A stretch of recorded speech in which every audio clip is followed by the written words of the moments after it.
In my most recent video, I stated walking simulators are my favorite genre. This is entirely 100% sincere.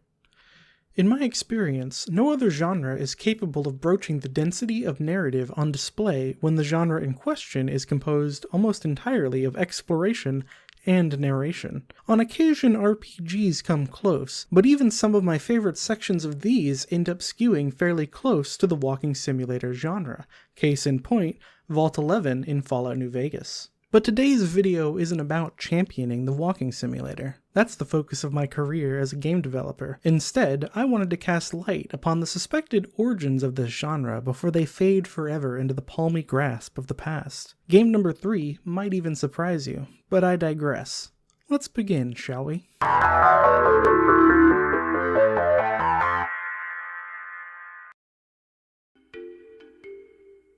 This is the story of a man named Stanley. Stanley worked for a company in a big building where he was employee number 427. Employee number 427's job was simple. He sat at his desk in room 427 and he pushed buttons on a keyboard. As a source mod originally released in 2011, the Stanley Parable has debatably been remade twice since. All 3 versions of the game, secret backdoor sequel included, are worth a gander, but of particular interest to this video is the original flavor Stanley Parable. Just as in the following games, you follow the titular Stanley on a quest to discover where all of his coworkers might have gone, discovering just about anything except for where they ended up on a branching narrative path that, even in 2011, stands head and shoulders above most games in terms of narrative flexibility. If you played any of the remakes, or even the original mod, still available for free and highly recommended as a point of narrative video gaming history, then I defy you to find a single game in history besides the Stanley Parable that has a more satisfying entry through a doorway. There's a power in the defiance of narrative still just as present in this original rendition as it is in the latter remakes, however ephemeral and ultimately farcical that power might well be. It's more pacifistic, poetic, and potent than any act of defiance in any other video game to my knowledge. You simply walk through the wrong door.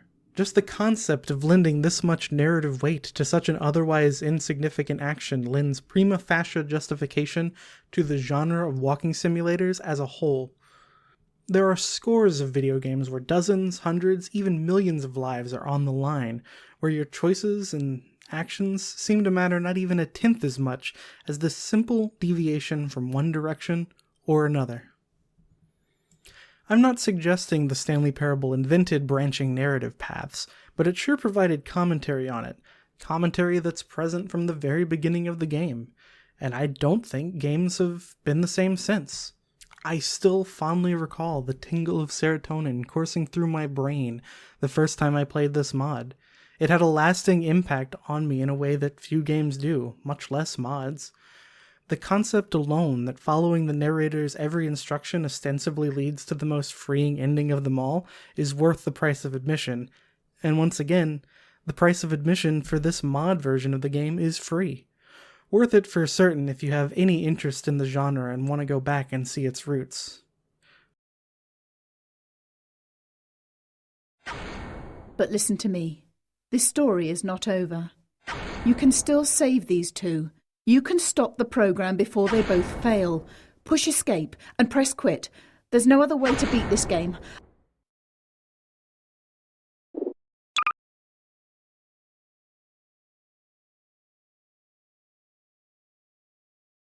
There's certainly another source mod that stretches back just a bit further in the past, though. Dear Esther, I've lost track of how long I've been here and how many visits I have made overall. Certainly the landmarks are now so familiar to me that I have to remind myself to actually see the forms and shapes in front of me. 2009's Dear Esther's original source mod release stands as perhaps the earliest and truest example of the walking simulator genre, and has contributed to launching the Chinese Room's developmental ethos well into modernity. By all accounts, both remake and mod alike can be called the platonic ideal of the walking simulator. You walk, and you hear narration. Simple as.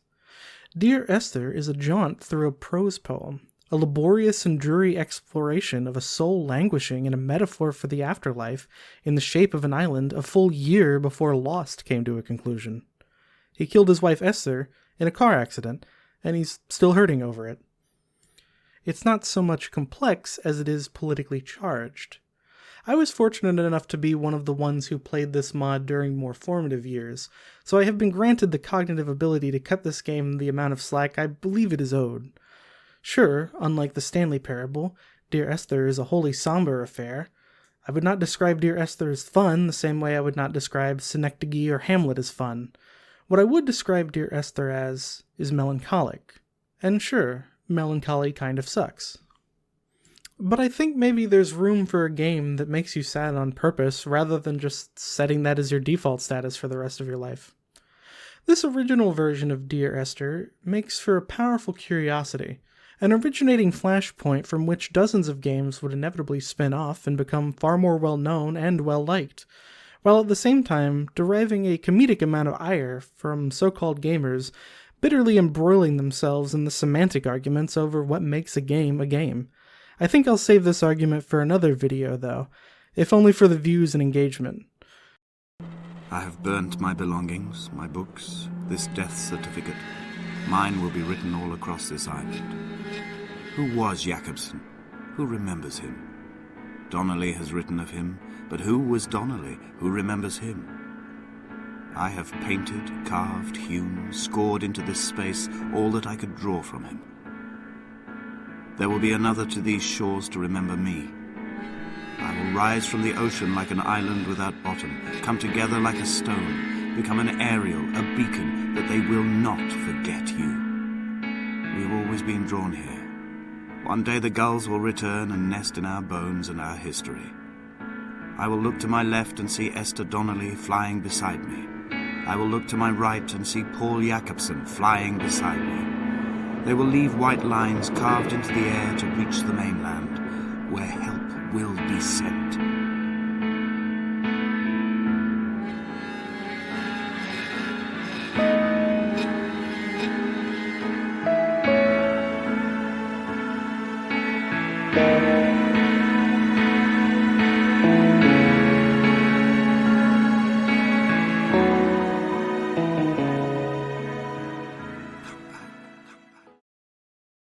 There is, of course, a secret, untapped origin of the walking simulator genre, a certain entry point that few people have ever paid much mind to.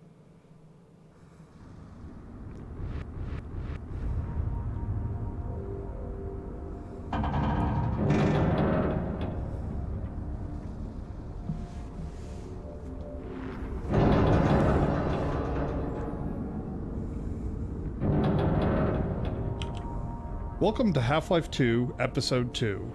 Yeah, that's right. Developer commentary. In retrospect, it seems like a perfectly obvious inspiration point. Not only has the source engine been the driving force behind the two seminal works of the genre, but the notion of long-winded diatribes accompanying first-person explorations are baked right into the damn games that helped spawn the genre itself. Sure, I can't prove for certain that two early source modders both played through these games with their developer commentary on before starting their respective modding journeys, but the idea that they interacted with no one who had during their own development windows defies belief. These developer commentary tracks all but outright invite one to toy with the very engine by breaking down the barriers of games as something that are in fact designed by people. So there's a two-part front here. Not only do the developer commentary tracks make game development approachable in a way that might have helped foster said seminal walking simulators, but they also include within them the core gameplay loop of listening to someone talk for a while. Maybe you disagree though. Feel free to argue about it. I'd be happy to be proved wrong, and I'd certainly be happy to find an earlier example of the genre as well. I'm quite curious on that front.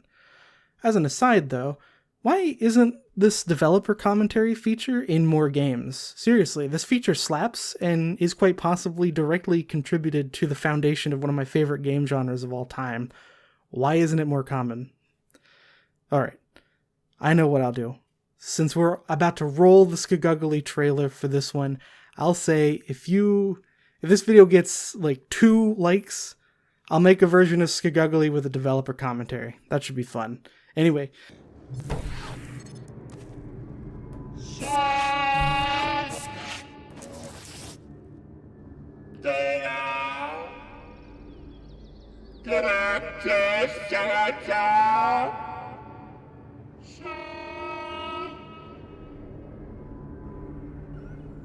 Video essay over. Go play Dear Esther, Stanley Parable, and Half-Life 2, the episodes and Lost Coast with some commentary on.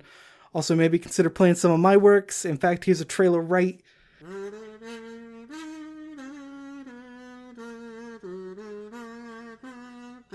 Nothing in your education or experience could have prepared you for Skagugly.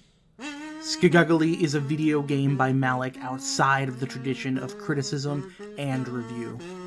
Skagugly is a glimpse into a future best avoided. Skagugly is free until the end of July. Skagugly, or How the Internet Might Kill Us All, is free until the end of July.